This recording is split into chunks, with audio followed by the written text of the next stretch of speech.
Suenan los tambores de la información en TV Ciudad. Está al aire MBD Noticias, edición central. Y suena mucha cosa hoy. Es una jornada cargadísima de información. Ya irán viendo por qué. Vamos a destacar un tema que es muy interesante, que se conoció en las últimas horas y que hace una agenda muy nutrida, porque un informe de la Comisión Técnica Asesora de AEBU establece que en el primer semestre de este año se alcanzaron casi 40.000 millones de dólares en depósitos en el sistema financiero, lo que constituye una cifra récord para Uruguay. El documento sindical acota que el aumento se concentra en cuentas con saldos de más de 250.000 dólares y que la cifra acumulada al cierre de junio supera en 10% la registrada a fines del año pasado. Para AEBU, esto demuestra que hay un proceso de concentración del capital financiero que contrasta con el nivel de la inversión productiva y fundamentalmente con la caída salarial. Les dije recién que había muchísima cosa para destacar. Bueno, empezamos a cumplir. La Intendencia de Montevideo anunció un plan de 35.500.000 dólares para invertir en obras, equipamiento y tecnología. La vicecanciller Carolina H. admitió que se reunió en noviembre del 2021 en su despacho con Alejandro Balbi por el pasaporte de Sebastián Marcet, pero negó participación en el trámite de expedición del documento del narco. El pasaporte entregado a Marcet genera preocupación dentro del oficialismo. El Frente Amplio interpelará el lunes al ministro del Interior y al canciller. Cancillería pidió de urgencia todas las comunicaciones del abogado Alejandro Balbi con la Embajada de Emiratos Árabes Unidos por el trámite del pasaporte. Para el Instituto Cuesta Duarte del PIT-CNT no alcanzarían los 4 años que propone el Ministerio de Trabajo y Seguridad Social para que trabajadores y trabajadoras recuperen los niveles de salario real del año 2020. Los deudores del Banco Hipotecario y de la Agencia Nacional de Vivienda se movilizaron esta tarde frente a Torre Ejecutiva reclamando soluciones a su situación. Clubes canábicos piden conocer el uso que se hará de la entrega de sus direcciones al Ministerio del Interior. Ambiguas declaraciones del ministro de Salud sobre el proyecto de ley de eutanasia. El sargazo amenaza otra vez las costas del Caribe. Este fenómeno batió récords este año y se convirtió en una de las grandes preocupaciones ambientales de las zonas costeras en esa región. Los casos de viruela del mono han aumentado un 20% en 92 países, informó la Organización Mundial de la Salud. También está en el aire a través de Uniradio este noticiero. Uniradio es la 107.7 de FM en Montevideo y área metropolitana y también se puede escuchar a través de la web uniradio.edu.uy. Mucha información les decía en el comienzo y Montevideo no es la excepción. Agenda capitalina en el primer móvil con Diego Martini. ¿Cómo te va, Diego? ¿Qué tal, Martín? Muy buenas tardes para vos y para todos. Así es, nos encontramos acá en el MAM, en el Mercado Agrícola de Montevideo, en la zona de Goes, donde en unos minutos nomás se estará presentando un clásico evento de acá, de la zona del municipio C, que son las llamadas de invierno. Pero además vamos a estar compartiendo parte de este préstamo que pondrá a votación la Intendencia de Montevideo mañana en la Junta Departamental por un préstamo de 35 millones para distintas obras en el mejoramiento de la ciudad. Muchas gracias, Diego, por este adelanto. Ahora nos vamos a meter en el otro móvil con Mariana Abreu. ¿Cómo te va, Mariana? ¿Cómo andas, Martín? El saludo para todos. Estamos en el IPA, en el Instituto de Profesores Artigas, que permanece ocupado por parte de los estudiantes. Hay otros 6 también centros de educación que están ocupados en este momento, en Montevideo y en el interior del país. Los gremios estudiantiles reclaman más presupuesto para reformas edilicias, para becas para estudiantes y también rechazan la reforma educativa. Los estudiantes resolvieron seguir las ocupaciones por tiempo indefinido. Van a participar de una mesa de negociación el próximo viernes con las autoridades, con el Consejo de Formación en Educación, y el Consejo justamente se va a estar reuniendo a las 8 de la noche a ver cómo se continúa. Está previsto o es altamente probable que se desaloje este centro como los otros. Esto, como dije, se va a poner en discusión y a votación en el Consejo hoy a las 20 horas y algunos consejeros docentes con los que estuvimos conversando afirman que se va a plantear en esta sesión la posibilidad de que los desalojos ocurran el día de mañana a la luz del día y, bueno, siguiendo el protocolo con la presencia de autoridades y que la policía no ingrese a los centros educativos. Pero en un ratito volvemos con esta información.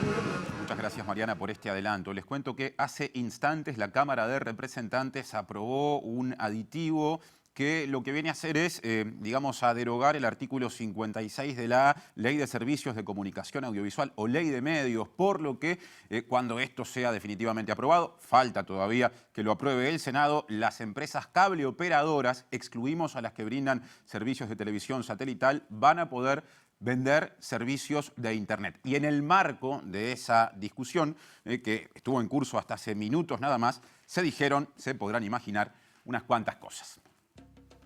Como muchos de ustedes ya saben, también hemos presentado una propuesta alternativa y una vez más la coalición de gobierno ha llegado a un consenso en un punto muy importante para todos los integrantes de la coalición, como es la modificación del artículo 56, habilitando la posibilidad de que los cableoperadores de todo el país puedan empezar a dar el servicio de Internet. Se golpearía a Antel y se entregaría a las transnacionales y a los propietarios de los grandes medios el estratégico rubro de la transmisión de datos. Esas serían las consecuencias de la derogación de la ley. Primero Sebastián Cal, de Cabildo Abierto. Después Gabriel Mazarovich, diputado suplente del Frente Amplio. Vale decir que también en la jornada de hoy se analizó un aditivo propuesto por el Poder Ejecutivo que planteaba la derogación completa de la ley de medios vigente desde el final del gobierno del expresidente José Mujica. Esa parte propuesta por el Poder Ejecutivo solo contó con los votos favorables del Partido Nacional y del Partido Independiente, 31 votos, por lo que no fue aprobada. Sí se aprobó con votos de la coalición, no del Frente Amplio, justamente la derogación del artículo 56 a través del aditivo que les mencioné antes. Y ahora pasamos a uno de los grandes temas, sino el gran tema del día, porque horas después de que MBD Noticias informara que la subsecretaria de Relaciones Exteriores, Carolina H., se había reunido con el abogado del narcotraficante Sebastián Marcet, la jerarca admitió la existencia de ese encuentro. Lo hizo a través de su cuenta de Twitter, dijo haberse reunido con el abogado Alejandro Balbi durante los trámites de expedición del pasaporte, pero negó haber incidido de alguna manera en las gestiones. En su cuenta de Twitter, la vicecanciller reconoció que en noviembre de 2021 recibió en su despacho en Cancillería al abogado de Marcet, Alejandro Balbi, quien había solicitado una audiencia. En esa instancia, según describe la diplomática, Balbi le consultó la fecha de envío de valija diplomática, medio por el cual se suelen remitir los pasaportes gestionados a través de los consulados de la República en el exterior. En ningún momento me pidió que interviniera para agilizar proceso alguno, afirma H., quien negó cualquier participación en el trámite de expedición, entrega o envío a Emiratos Árabes Unidos del pasaporte de Sebastián Marcet. No mantuve ninguna comunicación con la Embajada del Uruguay en Emiratos Árabes Unidos ni con su sección consular. Tampoco brindé ninguna instrucción a los servicios de Cancillería en relación con este caso. De Cancillería aseguran que se solicitaron todas las comunicaciones existentes entre el abogado Balbi y la Embajada Uruguaya en Emiratos Árabes. La información reunida por MBD Noticias señala que en sus comunicaciones con el consulado uruguayo en Dubái, Balbi invocó el nombre de la subsecretaria H en su búsqueda de acelerar el trámite. Marcet había sido detenido con documentación falsa en Emiratos Árabes Unidos luego de escapar de Paraguay, avisado por funcionarios de la Fiscalía de ese país sobre la operación Ultranza, que lo tenía como objetivo por ser uno de los líderes del llamado cártel de los Insfran. Cuando Marcet fue detenido en octubre de 2021, el embajador paraguayo en el país asiático alertó a su par uruguayo de lo muy extraño y llamativo que Marcet tuviera pasaporte falso. Desde la sede diplomática se consultó a Montevideo sugiriendo demorar el trámite, pero la orden fue avanzar. No surge hasta el momento si la orden la dio la propia H, que venía siguiendo el tema, o si intervino también el canciller Francisco Bustillo, que este lunes será interpelado por el senador Frente Amplista Mario Vergara, junto con el ministro del Interior Luis Alberto Heber. En el centro de la polémica también está la actuación de esta Secretaría de Estado que investigaba a Marcet desde hacía 2 años junto con la DEA, cuando el narco tramitó su nuevo pasaporte, y hoy se supo por el diario El País que la inteligencia uruguaya sabía quién era Marcet desde 2018 y lo venía investigando. Según el senador cabilante Guillermo Domenech, llama la atención y genera preocupación en la coalición de gobierno el otorgamiento del pasaporte a Marcet. Que nos preocupa la influencia que tiene el narcotráfico, que puede conseguir cosas de esta naturaleza, como que una persona que está en prisión en el extranjero tenga un pasaporte que le permite su liberación, ¿no? Y creo que en este momento está prófugo, es inubicable, ¿no? Evidentemente que puede ser que se hayan cumplido todos los requisitos legales y reglamentarios, pero parece que también hay que tener consideraciones de oportunidad y conveniencia que en esta materia no se pueden soslayar. Realmente nos parece que es un hecho que hay que tomar todos los recaudos para que no se reitere, pero aparte de eso hay que conocer bien quiénes fueron las personas que intervinieron en estos hechos, porque es bueno que el país sepa quiénes tuvieron una conducta que facilitó una circunstancia como la que estamos comentando. Y ahora volvemos a los móviles. Está pronto Diego Martini. Como anunciábamos, la Intendencia de Montevideo pondrá a votación mañana en la Junta Departamental un préstamo de 35,5 millones de dólares que saldría de un banco local y que se pagaría con fondos del SUSIBE, un préstamo que generaría un interés de aproximadamente 1,5 millones, algo que se terminaría pagando entonces en el entorno de los 37 millones de dólares, un préstamo destinado a movilidad, a diseño urbano, que busca mejorar la ciudad en estos aspectos. Pero escuchemos a la intendenta Carolina Cose, que hoy detalló de qué va este proyecto. Lo que se apunta es a adelantar las obras. Son obras que teníamos presupuestadas y que el crédito a corto plazo nos permite contar con todo el dinero de entrada y por lo tanto traer todas las obras para antes y adelantar las obras. Adelantando las obras beneficiamos a Montevideo, damos trabajo y bueno, hermoseamos y mejoramos y avanzamos con nuestro plan B, nuestro plan ambiental, en fin, todo eso lo vamos a presentar mañana, pero el objetivo es adelantar obras. Es un crédito a pagar durante nuestra propia gestión y por eso el objetivo es adelantar obras. Son todos proyectos que queremos mucho, no puedo destacar uno porque son muchos y de hecho creo que vamos a después a ir a cada barrio donde se va a desarrollar cada proyecto, a presentarlo en el barrio, a contarle a los vecinos, a escuchar sugerencias y bueno, a trabajarlo con ellos. Bien, ahí lo decía la intendenta de Montevideo, movilidad, diseño urbano, medio ambiente, en este préstamo que destinará entonces estos cerca de 50 millones, se va a pedir un préstamo por 37, pero son cerca de 50 millones la inversión para estos 3 puntos. Hay 2 avenidas que son las que van a tener la mayor cantidad de obras, que son la avenida Luis Valle-Verres y la avenida Mendoza, donde entre otras cosas va a haber semáforos inteligentes para agilizar la movilidad y también va a haber cámaras para evitar que se estacione en lugares que no están permitidos. Pero sigamos escuchando más detalles entonces por la intendenta de Montevideo. Recordemos que esto se va a poner a votación mañana en la Junta Departamental de Montevideo. Ya fue presentado en la jornada de ayer por una comitiva de la Intendencia Departamental ante todos los ediles. El plan presentado en la Junta prevé obras viales en puntos críticos de la ciudad y la instalación de semáforos inteligentes para acelerar el tránsito. Según lo detallado ante los ediles, se prevén 60 intervenciones en 10 zonas de la capital. Tres Cruces, Punta Carretas, Pocitos, Buceo, Malvin, Cerro, Piedras Blancas, Unión, La Blanqueada, Cordón, Brazo Oriental y Aguada. En muchos puntos se colocarán semáforos con sensorización de detección vehicular que permitirán una circulación más fluida, al igual que la instalación de cámaras fijas de fiscalización de estacionamiento prohibido. En relación a las 2 obras viales, una está prevista en Luis Valle-Verres y la otra en la avenida Pedro de Mendoza. El plan incluye instalar nuevo alumbrado público en el Jardín Botánico y en los parques Prado, Rodó, Barofio y Rivera. En relación a la parte ambiental, está previsto un sistema de recolección de residuos mezclados y materiales reciclables por separado en unas 500 cooperativas de más de 20 unidades y grandes complejos de vivienda. Para eso se invertirá en camiones y contenedores plásticos. Ahora cambiamos de tema porque el Instituto Cuesta Duarte del PIT-CNT es crítico con los lineamientos presentados este lunes por el Poder Ejecutivo para ajustar los salarios de los sectores más desfavorecidos durante la pandemia. Entre otras cosas, se observa que se plantea una recuperación gradual del salario a 2026 de 9,3%, cuando la pérdida hasta el momento, desde 2020, en esos sectores es de 10,57%, y se advierte que hay gente que puede caer en la pobreza.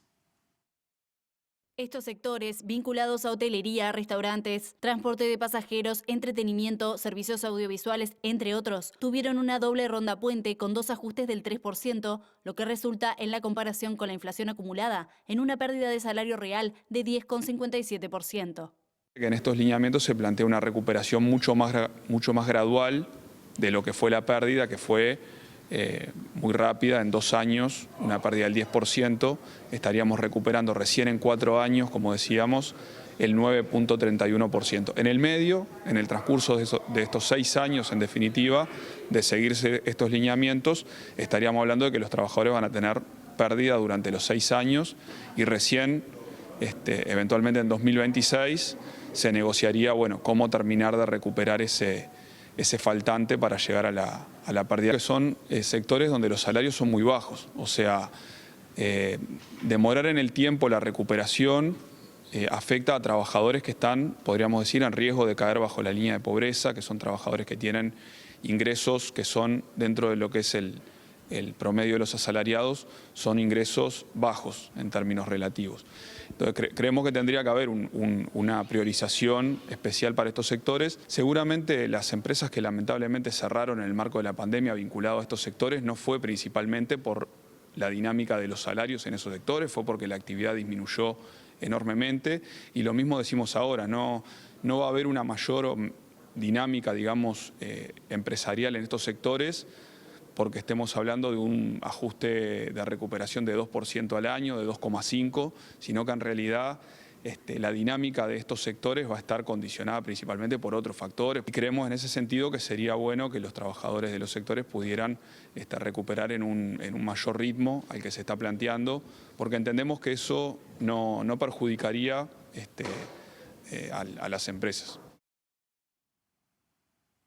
Más aportes sindicales. Un informe de la Comisión Técnica Asesora de AEBU establece que Uruguay alcanzó en el primer semestre de este año un nuevo récord en términos de depósitos en el sistema financiero, con prácticamente 40.000 millones de dólares, lo que supone un crecimiento de 4.000 millones con respecto a lo que se registraba 6 meses antes. A su vez, si se suman a los depósitos en la plaza financiera uruguaya los de personas o empresas uruguayas fuera de fronteras, se llega a los 50.000 millones de dólares.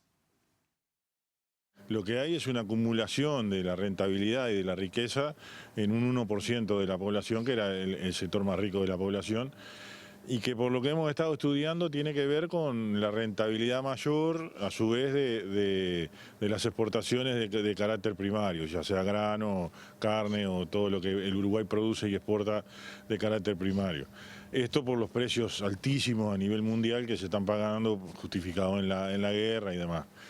Si uno esto lo contrasta con las políticas públicas, tanto sea para el trabajo como lo que son las pautas salariales del gobierno, que tienen en el mejor de los casos la recuperación de lo que ganabas al 2019, o sea, podría llegar además de este crecimiento de los depósitos, a confirmarse una proyección en este periodo de un crecimiento de un 10% del PBI contra 0% de crecimiento del salario y de los ingresos de los hogares. Eso es lo que más nos mueve, nos contrasta y que de alguna manera atenta contra el mercado interno, ¿no? Y eso, quiero decir, es un problema para los que viven de su sueldo fijo y son dependientes, pero es un problema para todo el que realiza alguna tarea independiente, ya sea desde el pequeño comercio hasta alguien que tiene el oficio y hace trabajo en nuestras casas y demás, y que vive del día a día. Otro asunto, el movimiento de personas deudoras del Banco Hipotecario y de la Agencia Nacional de Vivienda se movilizó frente a la Torre Ejecutiva en reclamo de soluciones. Cerca de 20.000 deudores en unidades reajustables reclaman una solución desde el 2012 y plantean que se avance con el proyecto de ley a estudio en el Parlamento, que según sostienen analiza el Ministerio de Economía y Finanzas. Entendemos que lo nuestro ha quedado un poco trancado. Nosotros estuvimos con el presidente en abril, después los senadores Cami y Botana también salieron a decir que el proyecto estaba muy bueno y que iba a salir. Un proyecto de ley, había uno anterior que era de Coutinho, de ahí el MEF nos dijo que bueno, que ellos no querían algo que sea retroactivo, por eso sale este nuevo proyecto que supuestamente tiene el apoyo del MEF. Nosotros tuvimos una reunión con ellos en Senado y bueno, y hubieron algunas modificaciones. Y entendemos que hoy por hoy está ahí en el Ministerio de Economía y Finanzas. El senador Cami y Botana presentaron un proyecto al cual nosotros les hicimos algunas modificaciones porque entendíamos que eran fundamentales. Eso todo fue elevado al Ministerio de Economía. También a ese proyecto se le agregaron 2 puntos muy importantes como son la derogación de los colgamentos 1 y 2 y la posibilidad de aquella persona que quiera liquidar la deuda, una quita para que esa persona pueda liberarse de esa deuda. Esos fueron los 2 puntos que se agregó al proyecto de Cami Botana. Todo eso fue elevado al Ministerio de Economía y bueno, lo que queremos es saber qué está pasando con eso. El proyecto de ley establece que las deudas en UR para los que pagaron más de 170 cuotas se puedan congelar en pesos. Y ahora móvil, vemos y escuchamos a Mariana Abreu. Martín, como mencionamos, el IPA, el Instituto de Profesores Artigas, continúa ocupado por parte de los estudiantes, una medida que también apoyan los docentes y, por ejemplo, el gremio de maestros de Montevideo. También hay otros 6 centros de formación de educación ocupados en Montevideo y en el interior del país y vamos a conversar con Maximiliano Santos, quien es uno de los integrantes del CEIPA, del Centro de Estudiantes del IPA. Maximiliano, ¿en qué situación están? ¿Resolvieron mantener la ocupación por tiempo indefinido? ¿Cómo va a seguir esto? Claro, primero señalar que pasamos de 7 centros, hoy están ocupando 9 centros y otros centros ya resolvieron ocupar. O sea, no es una cuestión que queda solo en Montevideo, que quedan pocos centros y pocos estudiantes, sino que se va extendiendo a todo el país. Por otro lado, la resolución de tiempo indeterminado en todos los centros que están ocupando hasta el momento ya es algo que se había resolvido hace tiempo, no hubo otra instancia, digamos, de replantear eso, ¿no? Lo que sí se lleva adelante es la contestación al Consejo de Formación en Educación de la mesa de diálogo para el viernes a las 5 de la tarde. Eso es lo que ahora en el Consejo está sesionando para ver esa respuesta, ¿no? Esa respuesta que después se materialice también en confirmaciones, en efectivizar varias de las propuestas que tenemos, porque si no es una mesa de diálogo vacía, como ha sido otras de las que hemos participado. En esta mesa de negociación en la que van a dialogar con las autoridades, ¿qué respuestas están esperando y cuáles son los planteos principales? Sí, primero mencionar que la circular que salió ayer por parte del Consejo y que pide o que está diciendo que está abriendo el debate, el diálogo, en realidad que nosotros estamos coartando la posibilidad de nuestros compañeros y compañeras de acceder a su educación, en realidad la pelota debería ser hacia ellos mismos, en donde se lesiona el derecho a la educación de las y los estudiantes, no pudiendo entrar a centros porque se llueven o porque no tienen accesibilidades, no dando más becas. Entonces hay que poner un poco en contexto desde dónde se para decir que está abierta al diálogo y que nosotros coartamos la posibilidad de los estudiantes de ingresar cuando en realidad el Consejo no genera las garantías para el acceso y el derecho a la educación. Primero eso. Por otro lado, lo que nosotros esperamos realmente es que se concreten varias de las cosas que tenemos y una de esas tiene que ver con la transformación curricular.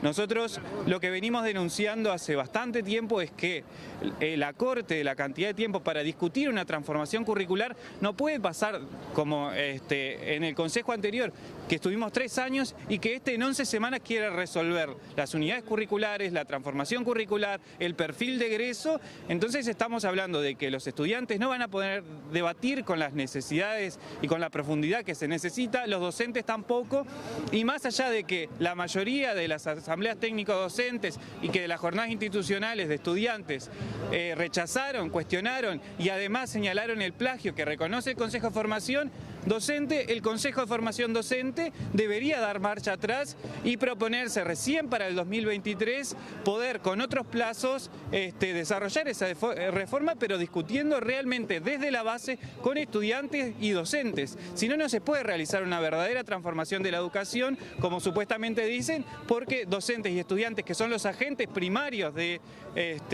esa transformación, van a estar ausentes. Por lo tanto, al fin de cuentas, no se va a realizar porque docentes y estudiantes vamos a quedar por fuera. Le agradecemos mucho a Maximiliano Santos del Centro de Estudiantes del IPA. Como mencionamos más temprano, a las 8 comienza a sesionar el Consejo de Formación en Educación. Ahí se van a resolver los pasos a seguir. Como dijimos, también es altamente probable un desalojo de este y los otros centros que están ocupados en las próximas horas. Muchas gracias, Mariana. Ahora volvemos a estudios. Les contamos que la Federación de Clubes Canábicos pide conocer el uso que hará el Ministerio del Interior de las direcciones que en breve se le van a entregar, justamente direcciones de estos clubes. Entienden que no es necesario que el Ministerio del Interior desarrolle tareas regulatorias porque para eso ya está el IRCA. Es información sensible, creemos que hay procedimientos y formas para manejar esa información de manera correcta y la manera correcta no es que haya una libertad de que cualquier efectivo policial pueda tener acceso a esa información. No estamos en contra, que quede claro, sino que abogamos porque se sigan los procedimientos que están establecidos en la ley. Tenemos una ley que indica que quien ejerce el control de las regulaciones es el IRCA, que articula con el Ministerio de Salud Pública y no con el Ministerio del Interior, y ese es el espíritu de la ley que queremos continuar. El IRCA sabe cuántas plantas hay en estado vegetativo, cuántas plantas hay en estado de floración, el acopio que manejan y la cantidad de producido que los clubes tienen, los recibos que están firmados con las entregas para los socios, porque los clubes no vendemos marihuana, los clubes dispensamos marihuana para nuestros socios, podemos producir la cantidad que es únicamente para los socios que tenemos. No entendemos por qué se quiere hacer una duplicación o una burocratización de esos procedimientos que en realidad van a llevar a tener un gasto que creemos innecesario. La Federación de Clubes Canábicos del Uruguay afirma que esto parte de la estigmatización de una actividad que desarrollan en el marco de la legalidad. Los clubes canábicos deben tener un mínimo de 15 socios y máximo de 45, que pueden retirar 40 gramos por mes. En todo el país hay 249 habilitados, mientras varios se encuentran tramitando la habilitación. El mercado agrícola de Montevideo llama otra vez. Diego Martini no está solo por ahí. Así es, a Loja y Madera llama el mercado agrícola de Montevideo y como Martín recordarás, este año 2022 fue un año donde volvieron muchas actividades a raíz de que la emergencia sanitaria fue cediendo. Volvió Carnaval en 2022, volvieron las llamadas, volvió también la criolla del Prado y acá en el MAM, junto con el municipio C y la Comisión de Cultura de Vecinos del Centro Comunal Zonal 3, vuelven las llamadas de invierno, un clásico que tiene esta zona por este lado de la ciudad y para eso estamos con Arturo Echeverría, director de acá del MAM, el dueño de casa, digamos, donde se hizo el lanzamiento de estas llamadas. ¿Qué significa que vuelvan estas llamadas de invierno? Y bueno, una actividad cultural muy importante para el barrio que integra a muchos vecinos y que nosotros estamos felices de poder hacer el lanzamiento en el día de hoy de la actividad que realmente va a ser el día sábado. Vendenos un poco qué implica la llamada de invierno, ¿no? Porque estamos tan acostumbrados a que las llamadas sean en una época, es algo que mueve al barrio y que el barrio y la zona ya se ha acostumbrado. Claro. Perdón, y que lo extrañaba después de 2 años de ausencia. Como cualquier llamada, o sea, es un conjunto de agrupaciones que han trabajado durante meses para poder hacer una llamada. Esto se realiza en un determinado día y horario, pero los vecinos participan de todo ese evento, también siguiéndolas, alentándolas, participando en definitiva, y es una actividad cultural bastante importante para el uruguayo, ¿no? Recordanos los detalles, de dónde va a salir, a qué horas está citado. Bueno, es por la calle Martín García, desde Garibaldi hasta Defensa, es el sábado a las 15:30. ¿Cuántas comparsas van a desfilar? Son 8 comparsas. algo más que se esté preparando para estas llamadas en esta vuelta o solo estas comparsas? Bueno, no, por ahora son esto lo que está planteado, lo han trabajado fundamentalmente los vecinos del Centro Comunal Zonal 3 y nosotros somos los anfitriones realmente del invitar a la participación. Los protagonistas, los que han hecho el trabajo, los que realmente han desarrollado todo esto son los vecinos del barrio. Bien, te agradecemos, nos quedamos con estas imágenes y volvemos a piso, Martín, cuando quieras. Bueno, muchas gracias, Diego. De un móvil pasamos a otro, dejamos el MAM y ahora tenemos pronta a Macarena Vico. Buenas noches, Macarena, ¿cómo andás? Buenas noches, Martín, ¿cómo estás? Estamos en la Facultad de Ciencias Sociales porque se está desarrollando la conferencia magistral La democracia del siglo XXI y las campañas electorales como plebiscitos emocionales a cargo de Mario Riorda, quien es académico, docente, politólogo e investigador argentino. Y bueno, en este concepto de plebiscitos emocionales basa la idea de que las campañas electorales como tales, como las conocemos, han muerto y se basan en los candidatos y no en los contenidos, contrastando las personas y no las ideas. Este politólogo se considera un activista de la comunicación política y en ese sentido manejó la idea de que no hay una separación entre comunicación y política. También estuvo hablando sobre los dilemas éticos políticos que fuerzan la institucionalidad democrática en la región, en lo que Uruguay se ubica como una excepción. Ahora está analizando los cambios y las transformaciones que impactaron en la política y los modos de hacer campaña en esta zona. Es un especialista que ha trabajado digamos, asesorado a unos 90 gobiernos en esta temática y participado en más de 150 campañas electorales del continente. Bueno, los dejamos con esta conferencia. Cátedras, si era bueno y podía ser un criterio estético de largo plazo, un posteo que fue el posteo más viral en el gobierno de Mauricio Macri, que fue haber subido un perrito, se llamaba el perrito Balcarce, arriba del señor presidencial. Y ellos sostenían que sí, que era el modelo que la gente quería. Hasta que Macri empezó a tener 70% de imagen negativa y se dieron cuenta que no había ningún tipo de chance de subir perritos Balcarces arriba del señor presidencial. Entonces, también el criterio de ubicuidad en el marco de las decisiones hace a un criterio que, si se quiere, me permitiría, ojalá alimente un debate más grande sobre la ética de los excesos y sobre la profundidad de los excesos y los ecos y las consecuencias de estos excesos que implica no entender el nivel de susceptibilidad extrema del acto político de nuestras democracias.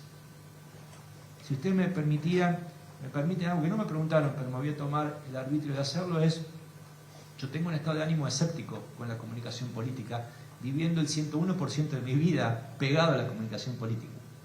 Teorizo, hablo, trabajo, escribo, leo, todo el día. Mi vida es la comunicación política. Nos quedamos con estas palabras de Riorda. Gracias, Macarena Vico, por este móvil. Cambiamos de tema.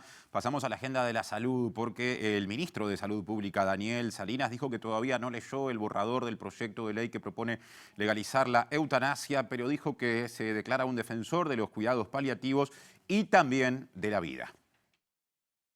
Tengo que estudiarlo mejor.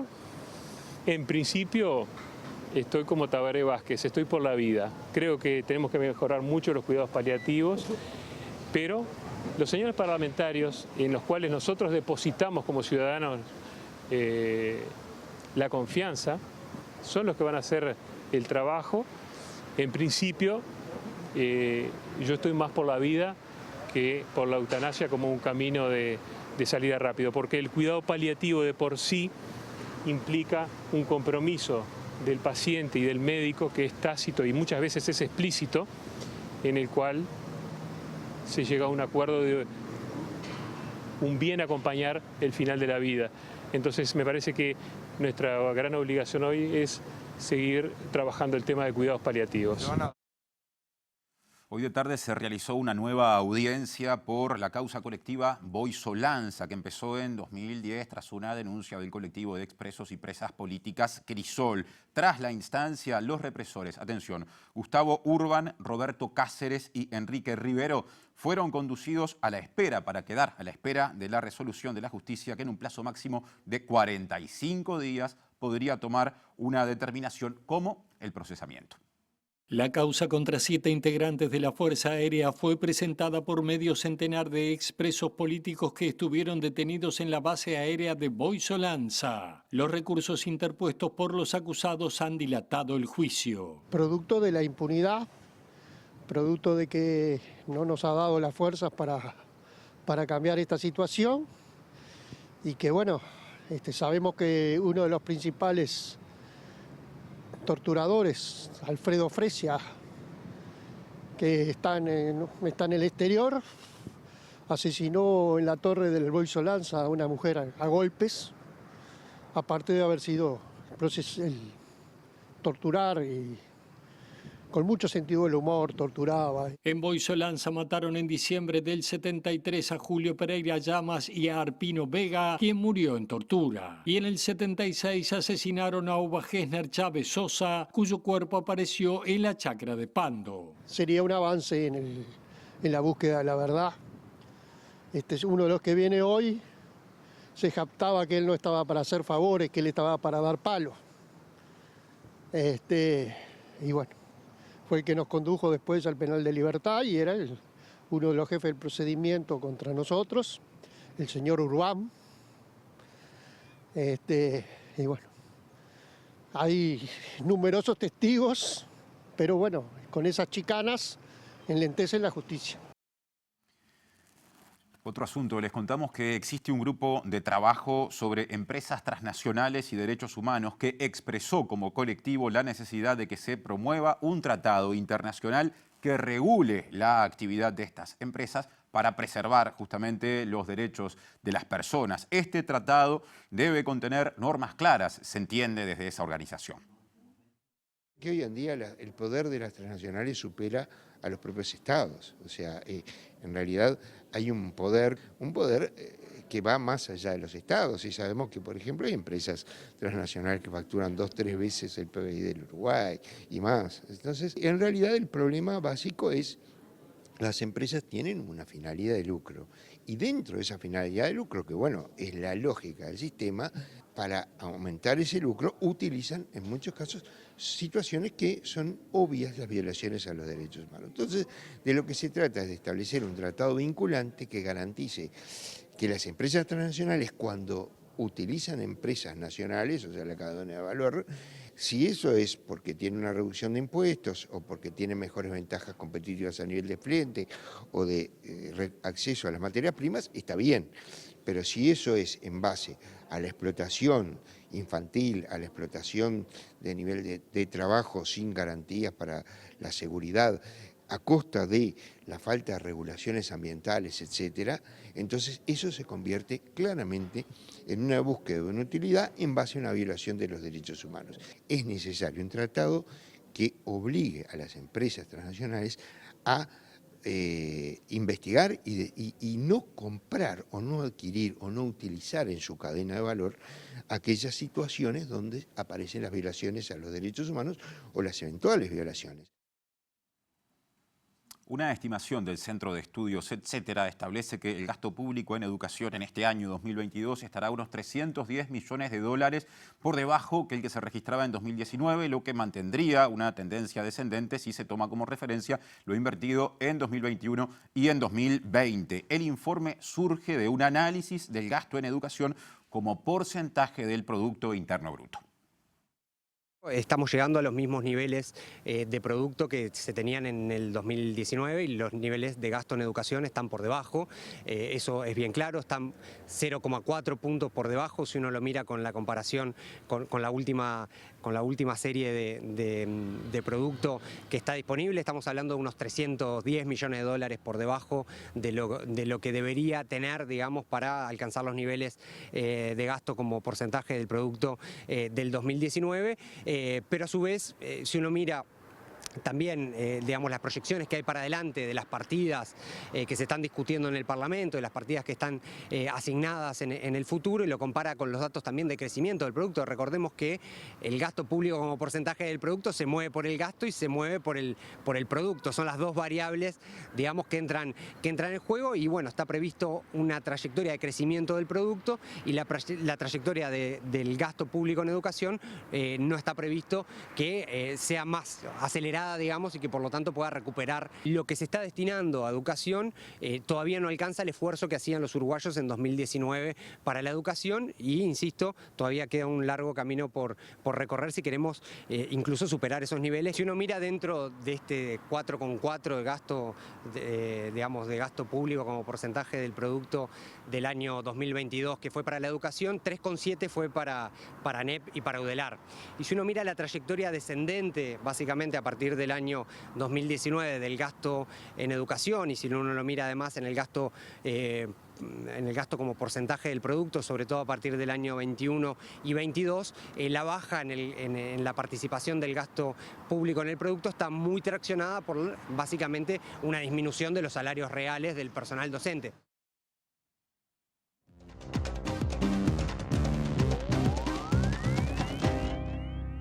¿Cuál es el procedimiento utilizado por Presidencia de la República para la discusión de los distintos temas que muchas veces aparte se materializan en iniciativas parlamentarias o en proyectos de ley que por ende terminan llegando al Parlamento? Bueno, de eso hablará a continuación en la columna de análisis político de hoy el sociólogo de la empresa Factum, Eduardo Botinelli. ¿Cómo andás, Eduardo? ¿Qué tal? Buenas tardes, Martín. ¿Cómo estás? Todo bien. Es un tema que has abordado en otras columnas, esto de cómo trabaja el gobierno desde el presidente de la República, digamos, cuando se instalan determinadas discusiones que muchas veces tienen como objetivo final la discusión en el Parlamento de iniciativas que son importantes para el gobierno. ¿Qué destacás al respecto? Bueno, bien, acá lo que tenemos es, digamos, distintas concepciones del funcionamiento de la coalición. Dentro de la propia coalición, ahora ya está, digamos, más aceitado el funcionamiento, pero también aceptadas un poco las reglas que terminaron de establecerse a lo largo del gobierno. Están dos grandes concepciones. Una primera idea, que es que quien fue elegido para gobernar fue el Partido Nacional y que lo que tiene es socios con los que gobierna y negocia en el Parlamento y que son parte del Poder Ejecutivo en los distintos ministerios. Otra concepción que está arriba de la mesa, que estuvo en discusión, tiene que ver con que la elección había sido de los partidos que conforman la coalición y por lo tanto habría un cogobierno. Y ahí aparece una diferencia sustancial sobre el funcionamiento que está teniendo la coalición.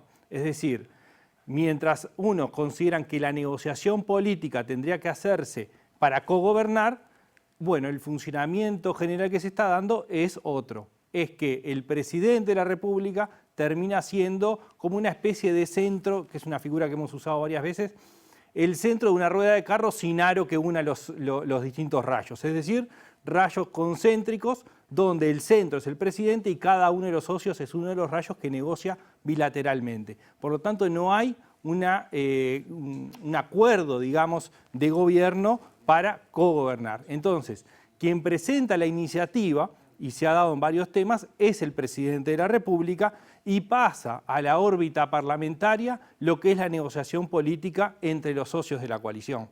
La rendición de cuentas, la que está en este momento todavía en pleno trámite parlamentario y en plena discusión, es un ejemplo que se puede poner al respecto de lo que describías recién. ¿Cuál otro también se puede plantear? Bueno, si miramos los grandes temas, en casi todos se dio la misma forma de trabajo planteado desde la presidencia. Si nosotros miramos lo que fue el planteo de la ley de medios, dentro de la ley de urgente consideración, la propia ley de urgente consideración, pero además con un punto clave muy importante y que generaba divisiones dentro de la coalición, fue puesto como la desmonopolización de los combustibles. Es decir, no hubo negociación previa, sabiendo la posición de los socios, igual fue adentro de la ley de urgente consideración. La reforma de la seguridad social aparece como un anteproyecto presentado desde la presidencia sin negociación previa a ponerse a discusión y también se dio en el presupuesto nacional y en las distintas rendiciones de cuenta. Entonces, en todos estos temas no hubo un acuerdo previo dentro de la coalición de gobierno, sino lo que se presenta es la iniciativa desde el Poder Ejecutivo, desde la Presidencia de la República. No hay ámbitos de discusión dentro de la coalición de negociación. Lo que se hace es presentarle el tema a los socios de la coalición, pero no iniciar la discusión en esa presentación, sino que es simplemente a título informativo para que después se inicie la discusión posterior en el Parlamento. Pongo un ejemplo más y luego seguimos con el tercer punto. Pasó hoy, ¿no? Una iniciativa enviada por el Poder Ejecutivo al Parlamento tuvo solo 31 votos en la Cámara de Representantes. La que proponía derogar la totalidad de la vigente ley de medios fue votada solo por la bancada del Partido Nacional y por el diputado del Partido Independiente. Y Lacalle Pou había dicho días atrás que entendía que en este tema tenía que quedar bien claro, aún a riesgo de no tener la mayoría como pasó, quién estaba de un lado y quién estaba del otro. Sí, bueno, y fundamentalmente eso es un reflejo bien claro de este funcionamiento. De hecho, más temprano ustedes mostraban al diputado Cal de Cabildo Abierto haciendo la presentación de cómo se había llegado a un acuerdo que es distinto al planteado por el Poder Ejecutivo y que tiene que ver un poco con los costos, digamos, que implica para los socios cuando se pone arriba de la mesa esta forma de operación. No es que esté bien o esté mal. Es el mecanismo que eligió el presidente de la República y que los socios terminan aceptando. Pero supone esto que marcabas, Martín, es decir, se pone en la vidriera las diferencias, ¿no? Y de alguna forma se empiezan a pagar distintos costos en esa negociación que se hace en términos mediáticos y en términos públicos. Por lo tanto, al no haber esa negociación previa que hablábamos, lo que supone es que hay la explicitación pública de las diferencias en el medio de la negociación, en el Parlamento o mediáticamente. Entonces, si nosotros tuviéramos que resumir un poco, es que la coalición en sí está funcionando, lleva 2 años y medio de gobierno y en realidad todos estos proyectos presentados desde Presidencia o desde el Poder Ejecutivo, negociados en el Parlamento, terminaron saliendo airosamente, con modificaciones y algunas muy sustanciales. La ley de medios es una, porque la ley de medios original no avanzó, se trabaja sobre la ley de medios anterior, la derogación completa de la ley de medios anterior tampoco salió, la desmonopolización de los combustibles tampoco, o sea, son temas muy de fondo que no terminan de traccionar adentro de la coalición, pero es el mecanismo que se eligió, ¿no? Es la forma esta que eligió el gobierno de transitar. Entonces, si nosotros ponemos un poco esos dos modelos arriba de la mesa, es claro que este modelo le permite al presidente tener más poder y además la capacidad de iniciativa sin negociación previa.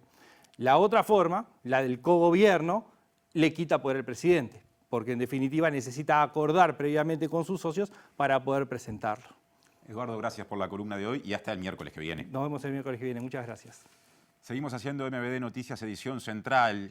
Nos quedamos en el Parlamento porque la bancada del Senado del Frente Amplio estudia convocar en régimen de comisión general al ministro de Ambiente, Adrián Peña, para que dé explicaciones sobre el proyecto Neptuno.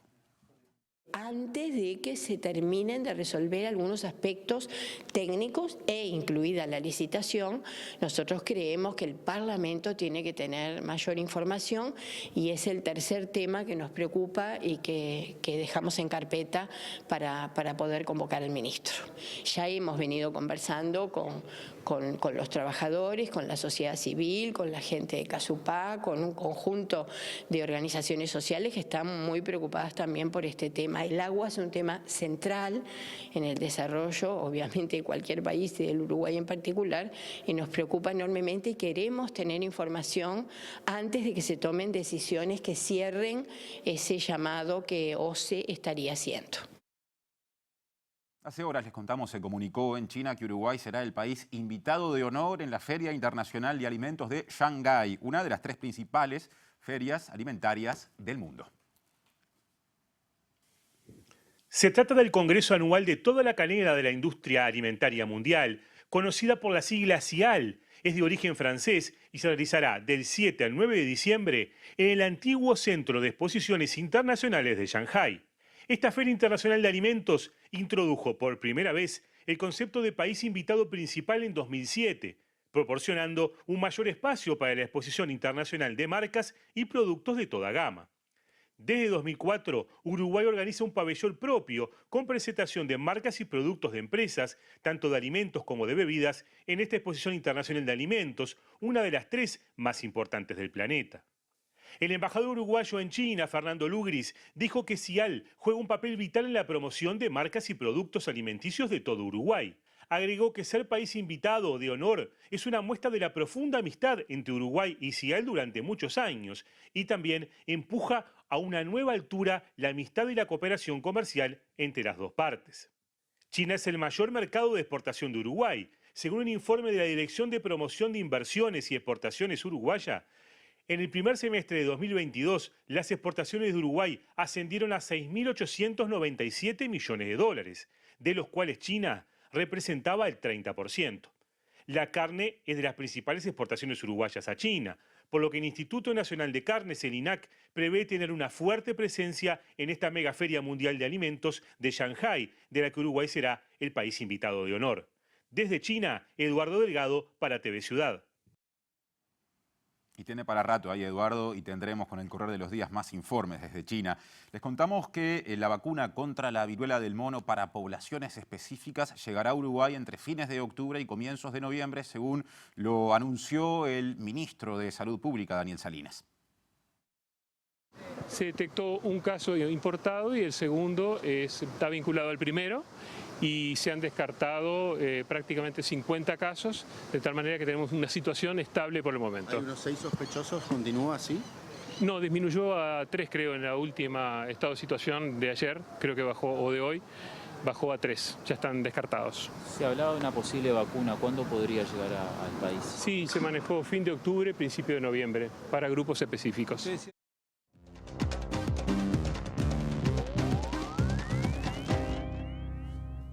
¿Qué tal? Abrimos el capítulo internacional hablando precisamente de la viruela del mono, a la que refería el ministro de Salud Pública, pero en este caso con el último informe de la Organización Mundial de la Salud que advierte sobre el crecimiento exponencial que ha tenido esta enfermedad. Ya son 35.000 las personas en todo el mundo, en 92 países donde se ha verificado la presencia de este virus, 12 fallecidos hasta el momento. La preocupación está dada porque en las últimas 2 semanas se ha ido multiplicando el número de casos en todo el mundo. La Organización Mundial de la Salud informó que la mayoría de los casos confirmados que han sido reportados se notificaron en Europa y las Américas y que el mayor número de infectados son hombres que tienen sexo con hombres, al tiempo que subraya la importancia de que todos los países diseñen y brinden servicios e información adaptados a estas comunidades que protejan la salud, los derechos humanos y la dignidad.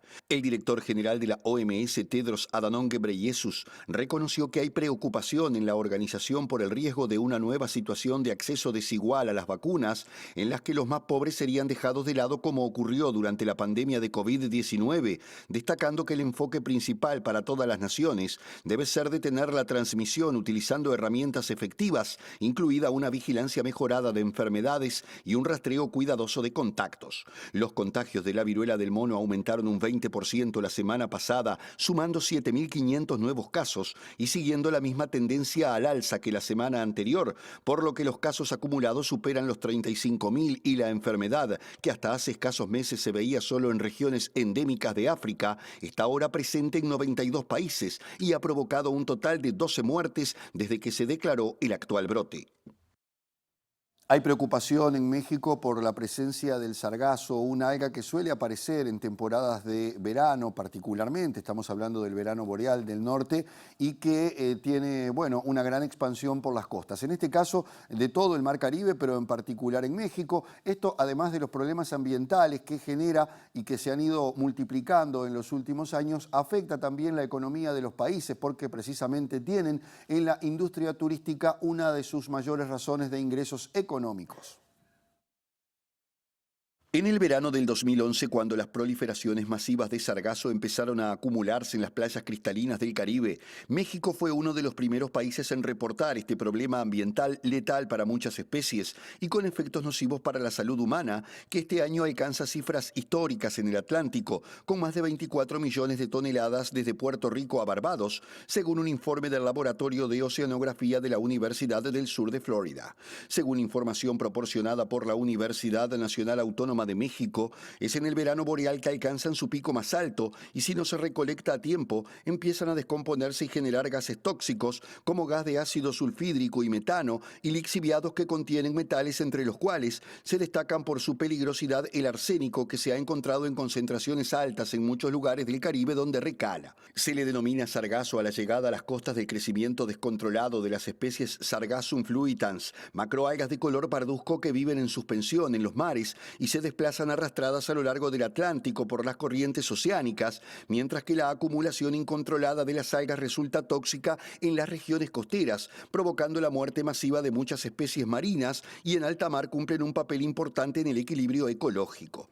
Lejos de tratarse de un problema aislado, el fenómeno impacta a gran parte del Caribe, afectando la economía de los países de la región que tienen en el turismo sus ingresos más importantes durante los meses de verano.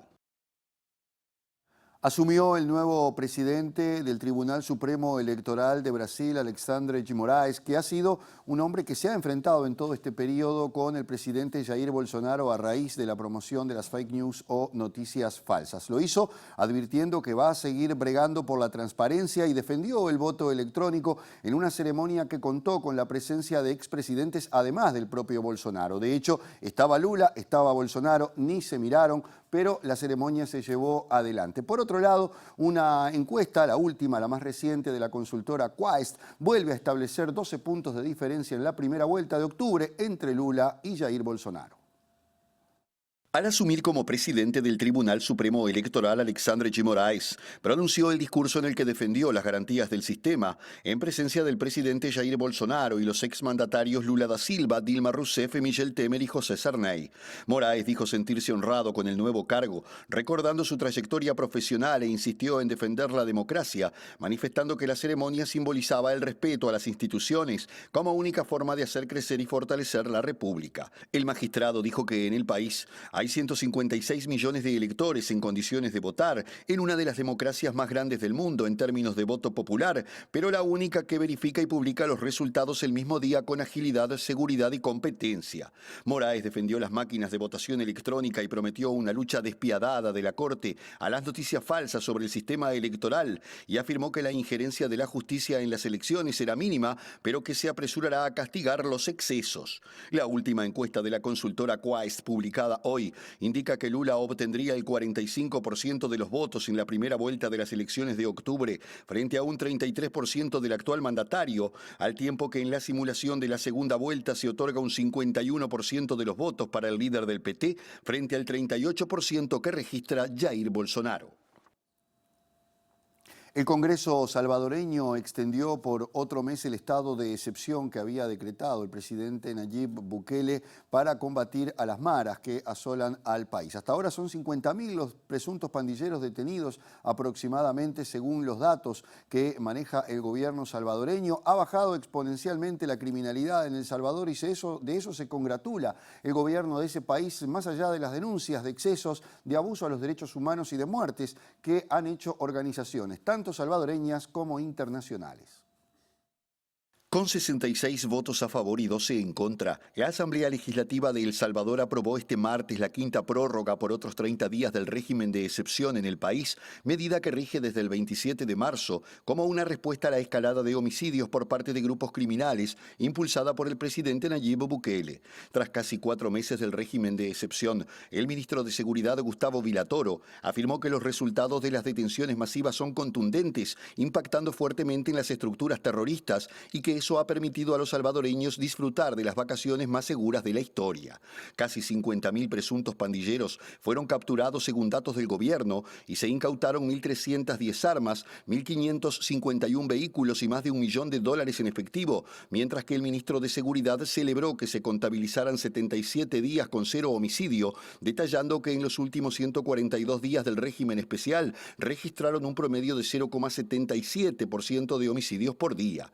El Salvador Salvador se encuentra en estado de excepción desde marzo de este año, tras una ola de asesinatos que dejó 87 víctimas en un fin de semana, cuando Bukele le pidió a la Asamblea Legislativa que se aprobara el régimen de excepción para restablecer el orden y la seguridad ciudadana, pero ha sido cuestionado por organizaciones salvadoreñas e internacionales que denuncian la muerte de 63 personas en los penales desde el comienzo de la medida, aunque no se cuenta con cifras oficiales.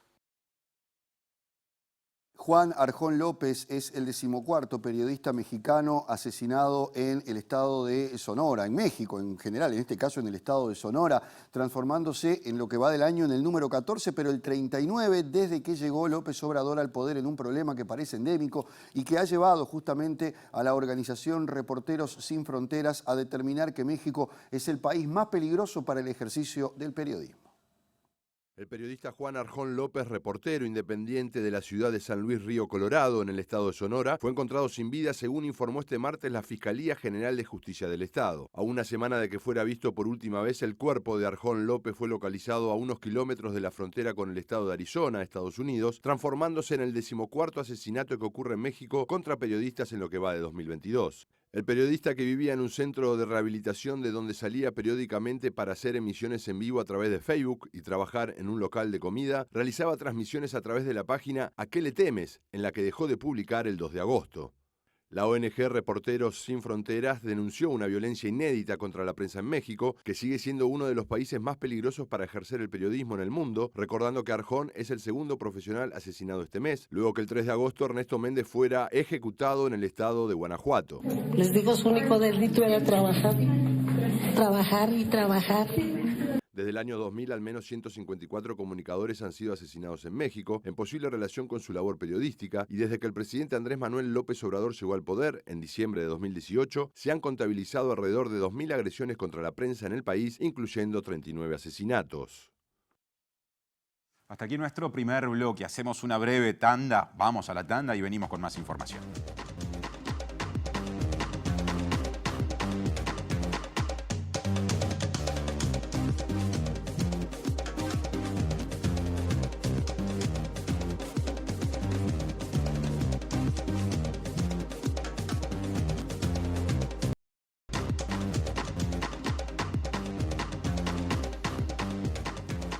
Ahora segundo bloque. Casi la mitad de los organismos públicos relevados en el Índice Nacional de Transparencia y Acceso a la Información no respondió el formulario sobre el nivel de cumplimiento de transparencia activa, pasiva e institucional. El director de la Unidad de Acceso a la Información Pública, Gabriel Del Piazzo, planteó los desafíos de transparencia que afronta Uruguay. Los 102 organismos que no contestaron tienen 0. ¿Quiénes son los peores? Bueno, los que no contestaron. Los que no contestaron. Pero a ver, algunos me llaman la atención especialmente.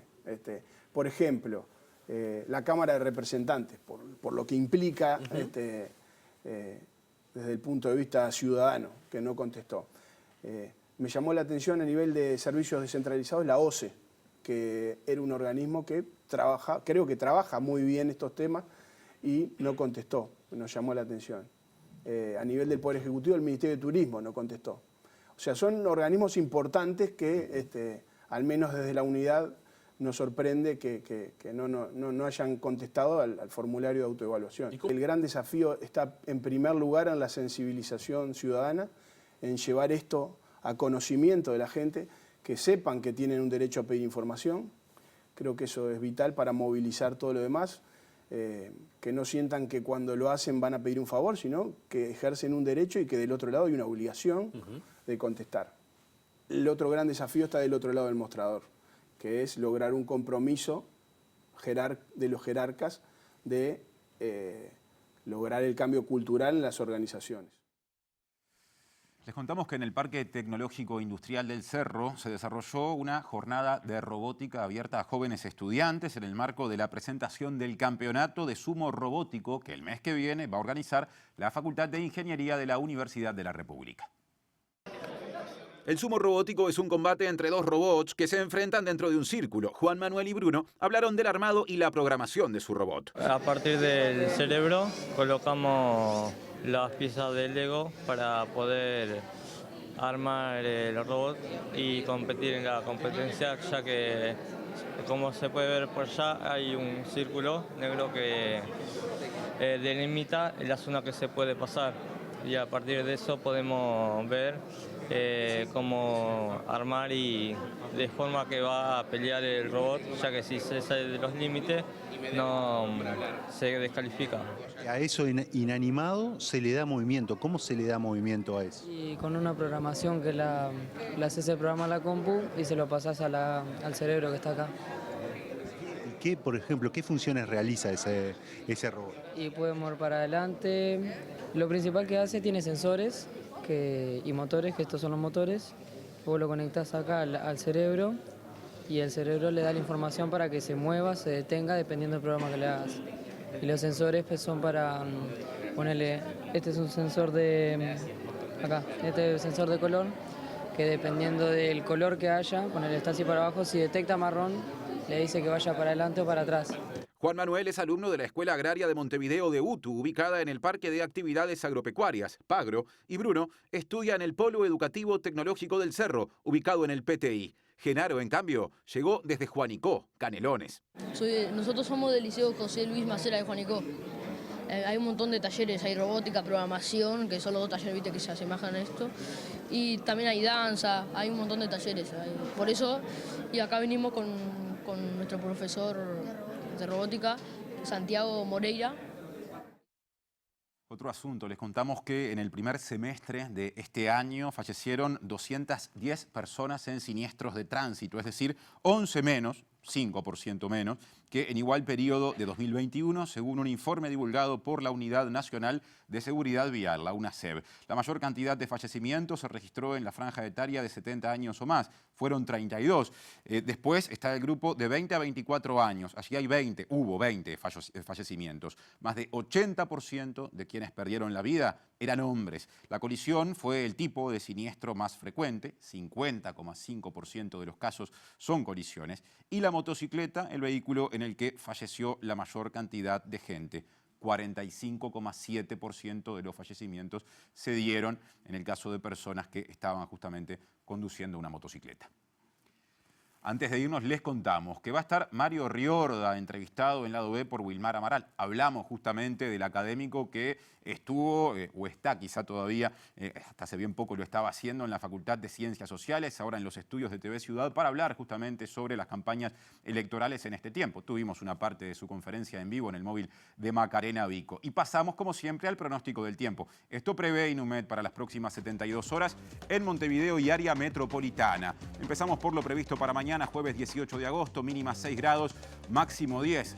Recuerden que estamos entrando en un periodo de temperaturas bastante bajas. Esto fue anunciado ayer. El viernes, pasado mañana, mínima 4 grados, todavía más abajo, máxima un poquito más arriba, 12 grados. Pero claro, ¿no? El extremo del frío llega el sábado. 0 grados es la temperatura mínima pronosticada para ese día, 20 de agosto. La máxima, paradójicamente, bastante arriba, 15 grados. Y hasta aquí la información por hoy. Gracias por la compañía. Como siempre, mañana puntualmente a las 7 de la tarde estaremos en contacto otra vez. Que pasen bien.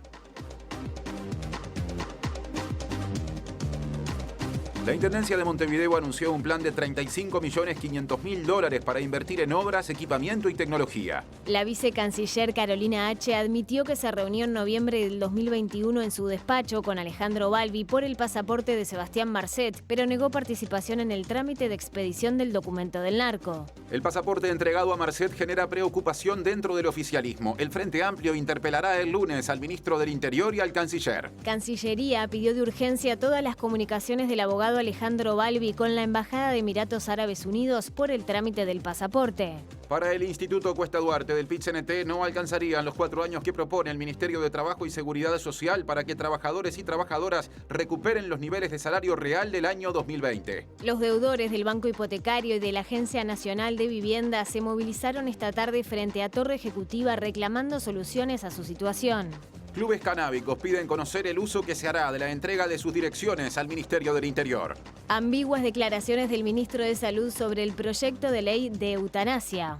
El sargazo amenaza otra vez las costas del Caribe. Este fenómeno batió récords este año y se convirtió en una de las grandes preocupaciones ambientales de las zonas costeras en esa región. Los casos de viruela del mono han aumentado un 20% en 92 países, informó la Organización Mundial de la Salud.